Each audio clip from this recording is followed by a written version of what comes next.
او د الله جل جلاله په صفاتو کې صفت دی حکیم او حکیم معنا د حکمتونو مالک د الله جل جلاله هر حکم هغه د حکمتونو نه دکی هغه بل خبره ده چې انسان د الله بعضی حکمتونو ته رسی او بعضی حکمتونو ته نه رسی او علماء کرام د قرآن او د حدیث پرنا کې لیکي چې د اسلام یو عمل او یو حکم هم هغه د عقل نه خلاف نری عقل سلیم چې کوم صحیح عقل ني د عقل سلیم عینکه او چشمه چې ورته ولګي او دا غي پرنا کې د اسلام احکام د ګوري یو حکم مردا سینه ملاوي کې چې هغه عقل نه باري کچته د تخکاری نو زموږ په عقل کې به فرقي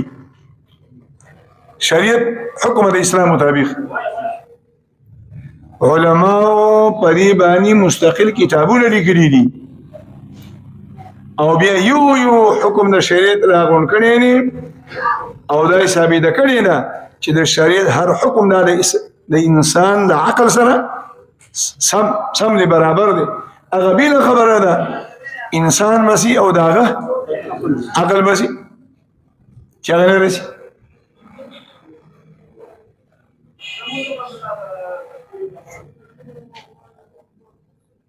نو د الله جل جلاله هاري وحکار هغه حکمتونو لکی خو مسله ده بنده دی ته وي ایمان دی ته وي اسلام دی ته وي غیب باندې ایمان راول دی ته وي چې ته د الله دی حکم ته حکمت نور مخامخ کې او عقل ور مخامخ کې چې دې کې د حکمت شتو کنهشته د عقل سره برابر او کنه نه بندگی دی ته وي چې بس دا زما د خالق او د مالک حکم دی بس دی معنی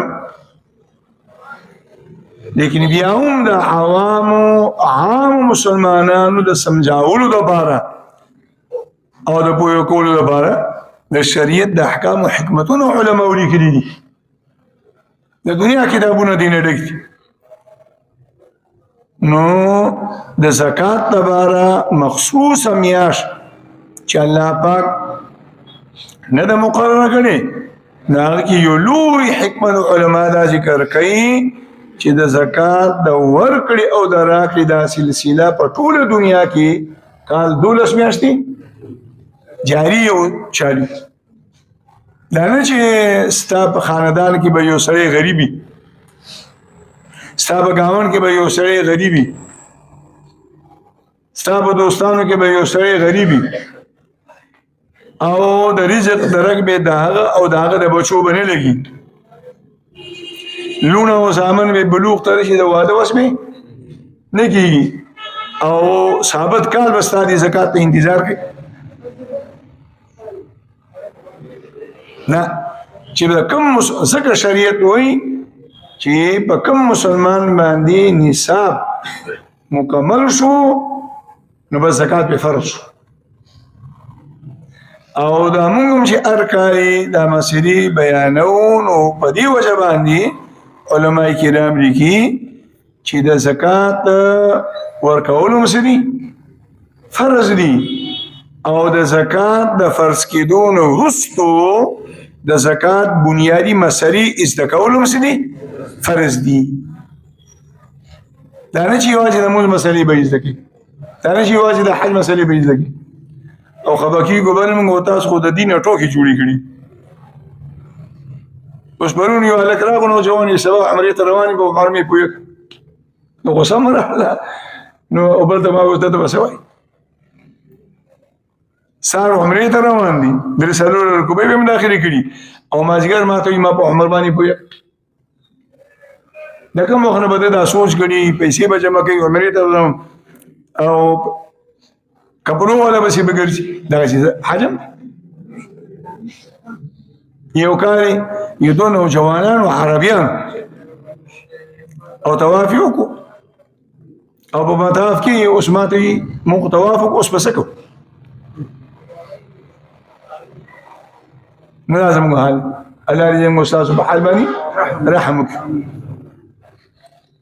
نو خفه کېږئ ما 99% مسلمانان د زکات د غټو غټو مسلو نه خبر دي نه ځان خبرې نور د دنیا په حسابونو کتابونو کې به داسې ماهر او داسې تکړی او د زکات د بار به حساب نه کوي او مونږ او تاسو د پښتنو پخوانه دا رواج را روان دي چې زکات ورکوي په د رجب په میاشت کې او نوم یې ولې خېدې د بزر کې میاشت په دې وجه باندې او ټیک د بزر غاده لکه ما درته قرآن کې الله وایي چې کال 12 میاشتې دي منها 4 حرم او 4 میاشتې پکې هغه بزرګي دي هغه 4 میاشتو بزرګو کې یو میاشت 3 پر لپسې دي او یو دې نه جدا ده هغه جدا ته نه کومه ده درجه میاشت او دا بزرګي الله جل جلاله دغه میاشتې ته د اسلام نه وړاندې ورکړې ده هغه زمانه چې کوم د کفر زمانه وه د جهالت زمانه وه د ایمان او د اسلام نام و نشانه منو په هغه زمانه کې هم به د عربو مشرکانو به د دې بزرګې میاشتې قدر به یې کولو بحرین یو وفد راغه نبی علیه السلام ته او ایمان راوړل مشهور حدیث بخاری ترمذی ټولو کې ذکر دی نو حدیث کې راځي چې هغه خلکو نبی علیه السلام ته فرمایل چې یا رسول الله مونږ بیا تا ته د بحرین نه لري راتلی نشو ولی وی ځکه بیننا و بینک کفار و مضر زمون او ستا ترمنځ د مضر د علاقې کافران دي او د هغوی او زموږ په منځ کې کال 12 میاشتې جنګي نو د جنګ په وجه باندې لاره بند دی الله دې زموږ په حال باندې رحم وکړي لکه زموږ لارې بندې دي د پاکستان د افغانستان هسې بندې دي نو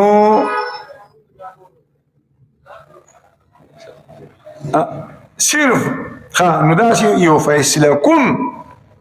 یو څو څیزونه مونږ ته ووایه چې دا کوئ او دا ده ما کوئ نه حدیث کې راځي فامرهم ب40 ونهاهم عن 40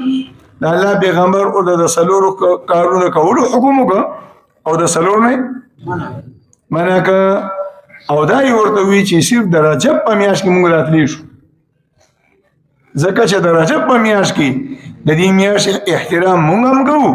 او د مضر د قبیلې خلک د دې میاشت احترام ډېر زیات کوي نو په دې میاشت کې زموږ جنګ بندي وشي ځکه دا میاشت مشهوره ده رجب و مضر داسې میاشت دا د مضر د قبیلې رجب دی یعنې هغې د دې میاشتې ډېر زیات احترام کوي نو نه رمضان متعین دی نه رجب متعین دی نه شعبان متعین دی د هر مسلمان نصاب چې په کومه میاشت کې مقرر پوره شي هغه نه به دې حساب کوي او دا وایي ورونو ټوله میاشت د رجب هم نه خاص کې یو خاص تاریخ به مقرر یا د بزرګ میاشتې 10 تاریخ یا 15 تاریخ او یا 20 تاریخ راتلونکي کال کې به حساب په دغه تاریخ باندې وکړي خیر د زکات به ټول کال ورکوه حساب په یو ورځ باندې کې او دا ورځ به ټول مرتضان د بار ساتي کنه دی وساتلې او بیا کله د مسلې نه خبر شوې خیر دې تیر چې څه شوي هغه شوي دي خو مخکې اندازاتن یو ورځ مقرر او بیا رسونکي زمانه کې ما هغه ورځ حساب کوه بیا هم فقها وایي چې د اسلام د احکامو په باره کې مسلمانان اسې مسوسي او ناراسلي کوي او آرام پسند دی نو کته وایي چې نه ما ته ګرانه ده اسلامي میاشت کې حسابونه زه نشم کولی جون جولای اګست او سپتمبر او دسمبر په میاشت کې به ورکوم نو بیا فقها لیکي چې بیا ورکوه زکات خو بیا به یو خبره کې چې کله حساب وکړي د کال نو د لسو ورځو زکات به زیاتي ورکړي د لسو ورځو به زیاتي ورکړي ځکه چې اسلامي کال هغه لسو ورځې د انګریزي کال نه کم دی اسلامي کال دی 354 ورځې او انګریزي کال دی کله 365 او کله 364 او دا څنګه چې په اسلامي کال کې 28 نشته دی او 31 بګي نشته دی 30 او 29 بګي شته او په انګریزي کال کې 28 هم شته او په انګریزي کال کې 31 هم شته دی او د لسو ورځو د زکات زیاتی ورکې معنا ده چې دا څومره مال ستا سره دی دا به په لسو ورځو باندې تقسیم کې دا لسو ورځو چې څومره زکات جوړېږي هغه اضافي ورکړي او پنځم شرط دا دی چې کوم مال کومه سرمایه در سره ده دا به د داسې قرضونه محفوظ وي بش بی خاری بی چې د کوم قرض مطالبه د مخلوق د طرفه کیږي دو قسمه قرضونه دي مسلمان بنده باندې الله مودي د دوه قرضونه اوساتي قرض خراب شي دي نبی علیه الصلاۃ والسلام د قرض ډیره زیاته پناه غوښته یو ورځ یو صحابي وی رسول الله صلی الله علیه وسلم دا قرض کې څه چل دی چې ته ډېره زیاته دعا غواړي یا الله قرض مې وسره اللهم اني اعوذ بك من المأسم والمغرم ای زما رب د ګناه نه مې وساده او د پردو قرض نه مې وساده نبی علیه الصلاۃ والسلام او فرمایل ما خدای ته وی چې دا الله او دا الله د رسول هر کار د حکمتونو نه دکی په د الله بنده د قرضونه پناه زکه غواړم چې دا قرض دا د ډیرو لوی ګناهونو لپاره بنیاد دی ځکه چې کوم سره مقروضي هغه بیا دروغ هم وایي هغه بیا دوکه هم ورکوي هغه بیا په دروغ قسمونه هم کوي د دنیا ګناهونه پکې ځکه پناه غواړم او بیا په مسلمان بنده باندې چې کوم قرض دی نو یو داسې قرض دی چې د هغې مطالبه د الله د اړخې او یو داسې قرض دی چې د هغې مطالبه د مخلوق د طرفه وي بیا د مخلوق د اړخه چې کوم قرض دی مطالبه یې کېږي هغه دوه قسمه قرض دی یو د بنده قرض دی په بنده باندې او یو د الله قرض دی په بنده باندې یو د مخلوق قرض دی په بنده باندې او بل شه د الله قرض دی د مخلوق قرض خدا سو ټول پیژن او د الله قرض کم مسلمان چې ناپوهه دي او یا د شیطان په دوکه کې راغلي دي دغه قرآن کې الله وایي الشیطان یعدکم الفقر الشیطان یعدکم الفقر و شیطان تاسو یری چې پام کوه حج ته لاړ نشي غریب بشي پام کوه زکات ورنه کی مال به دې کم شي پام کوه قرباني ورنه کی مال به دې کم شي یری دې بشي به دې وږي شي زکات یې نه دی ورکړی لس کاله پسې چې تاسې روزه ولګوله او د الله نه ویرید چېرته حج ته لاړ شو د الله نه ویریده نو دا تیر 10 کاله چې کوم زکات د نه دی ورکړی دا د باندې قرض دی او دا قرض به د چا دی؟ د الله دی او دا الله د دې قرض مطالبه په دنیا کې څوک کوي؟ آخرت کې خو الله په خپله کوي خو په دنیا کې به د دې قرض مطالبه بنده کوي او هغه بنده اسلامي حکمران دی چې اسلامي حکومت او کم کس ورته معلومي چې دی زکات نه ورکوي یا نه ورکړي نو دی به د الله د قرض او مطالبه د هغه نه کوي او هغه زکات په دې نه په زور اخلي نو پنځم شرط دا دی چې په هغه سرمایه کې به زکات در باندې فرض کیږي چې کوم د قرض نه آزادي اوس مثال د کال په اخر کې تا سره 10 लाख روپۍ دي او به طور مثال د نصاب زکات د زکات نصاب 1 لک روپۍ دي او تا سره 10 لک روپۍ دي او پتا باندې قرض 15 لک روپۍ دي نو د کال مکمل کېدو په وخت کې به زکات د 100 روپو ورکړي د 500 لک روپو ورکړي او کچرته ستا سره 10 لک روپۍ دي او نصاب 1 لک روپۍ دي او پتا باندې قرض 9.5 لک روپۍ دي پر دې پیسې لاس کې اړې را اړې نو زکات به د 100 روپو ورکړي ها دا خوشاله دي کنه دې آسان کار دی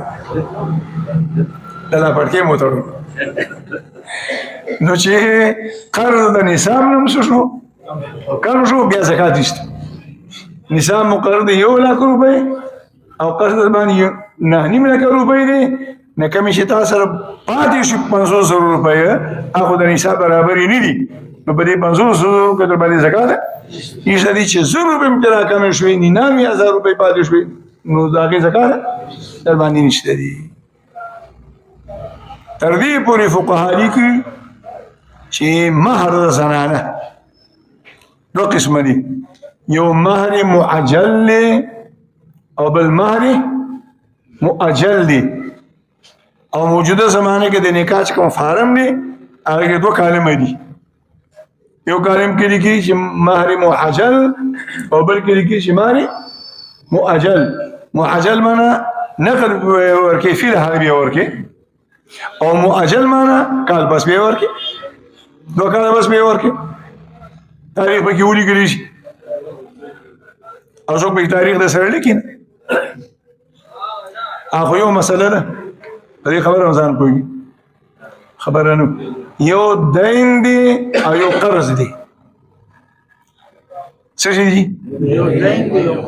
یو دین دی دین نه څه شي دین او یو څه شي قرض دی د دوه حکم جدا دي دین دی ته وایي چې تا د تجارت مال پنیټه په یو سړي باندې خرڅ کړ کور دې خرڅ کړ موټر دې خرڅ کړ پټې دې خرڅ کړ او نیټه دې پکې سکه خو یو کال نو مسله دا ده چې د هغه نیټې نه مخکې ته د هغه نه د هغه روپو مطالبه نشي کولی هغه مطالبه کې چې کله نیټه بروش او قرض دی ته وي چې وسره تعالی راغی یار دی دوست خپلوان دی چې به 1 لک روپۍ مال قرض راکا او څومره د پاره راکا د شپږو میاشتو د پاره 1 لک روپۍ مال قرض راکا شپږو میاشتو له او تاریخ مقرر شه نو کا هفته پس دا قرض ورکون کې سړی دا هغه مقروض نه هغه خپل لک روپۍ واپس غواړي د امې غوښتې شي. خبر باندې وشو که د هغې نیټې پابندي نه هغه بېله خبره ده چې وعده خلافي ده د ورسره وعده کړې وه لیکن شرعي لحاظ سره په قرضو کې تاریخ ایښودل نه دي مقرر ترغیب بیا فقهاء کې بیا په سود کې راځي خپل مقروض یې نه غواړي شپږو میاشتو کې نه هم نه غواړي که شپږ میاشتې بس یې هم نه غواړي مسید نو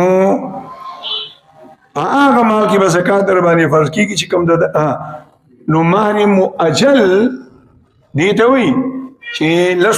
شل تولې کالې مهر شو لس معجل اوس او لس مؤجل یعنې په نیټه نو مسله دا ده چې په نکاح کې وویلی شو چې د دې زنانه د نکاح مهر شل تولې دي فارم کې هم ولیکلی شو چې لس تولې پکې مؤجل لس معجل دی دا لس تولې کالې د دې خاوند په ذمه د زنانه د طرفه څه دي قرض یې قرض څه دي قرض دی نو دغه خاوند چې کله کال پس د زکات حساب کوي نو دا لسو تولو سرو زرو حساب دی نه لکه د دې زکات پې نشته خبره به وشو که او دا لس تولې د چا دي د زنانه دي زنانه به د څو تولو زکات ورکوي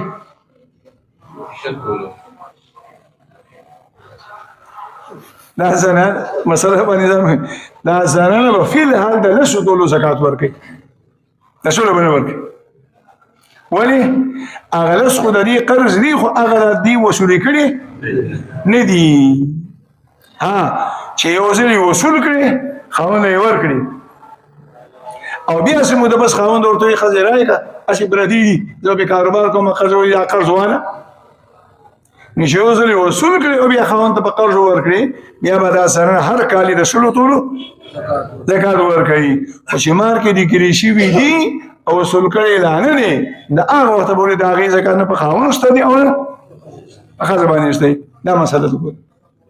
الله پاک دې ما ته او تاسو ټول ته د پوهې او د عمل توفیق را نصیب کړي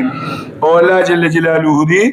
د دین د احکامو اهمیت زموږ استاسو په زړه کې پیدا کړي ربنا تقبل منا انك انت السميع العليم